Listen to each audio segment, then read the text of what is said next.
Menjelang abad ke-21, kekuasaan dunia mengalami perubahan besar. Negara-negara besar yang dulu menguasai dunia dengan kolonialisme dan perang mulai kehilangan dominasinya. Namun, kekuasaan itu tidak hilang.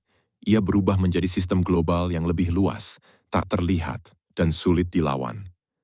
Inilah yang dibahas Antonio Negri dan Michael Hart dalam Empire, buku yang menjelaskan bagaimana kekuasaan global bekerja di era modern. Dulu, kekuasaan terpusat pada kekaisaran seperti Romawi dan Inggris atau negara adidaya seperti Amerika Serikat dan Uni Soviet. Namun dengan berakhirnya Perang Dingin dan pesatnya globalisasi, kekuasaan kini tidak lagi berada di tangan negara tertentu. Sebaliknya, ia menyebar dalam jaringan global yang menghubungkan korporasi, lembaga keuangan, organisasi supranasional, dan teknologi komunikasi.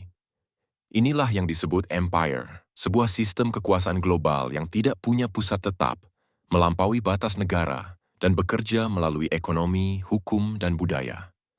Negri dan Hart menjelaskan 3 cara kerja utama empire.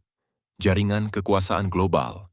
Kekuasaan kini berbasis pada ekonomi dan informasi, bukan negara.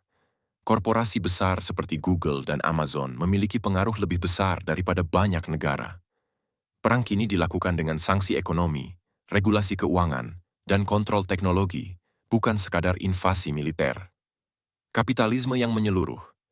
Jika dulu kolonialisme mengeksploitasi beberapa negara, kini seluruh dunia telah terserap dalam sistem kapitalisme. Bahkan negara yang dulu menentangnya, seperti Tiongkok dan Rusia, kini turut serta.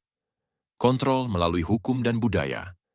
Empire tidak menindas dengan kekerasan langsung, melainkan melalui hukum, regulasi, dan budaya.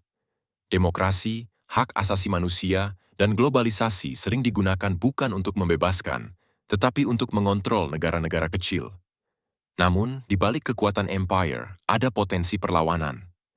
Negri dan Hart memperkenalkan konsep multitude, sebuah jaringan luas yang mencakup pekerja, aktivis, komunitas, dan gerakan digital yang dapat menantang empire.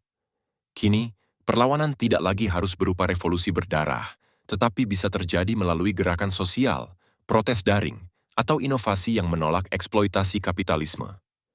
Lebih dari sekadar analisis politik, empire adalah peta untuk memahami dunia modern. Kekuasaan kini berbentuk jaringan global, bukan kerajaan terpusat.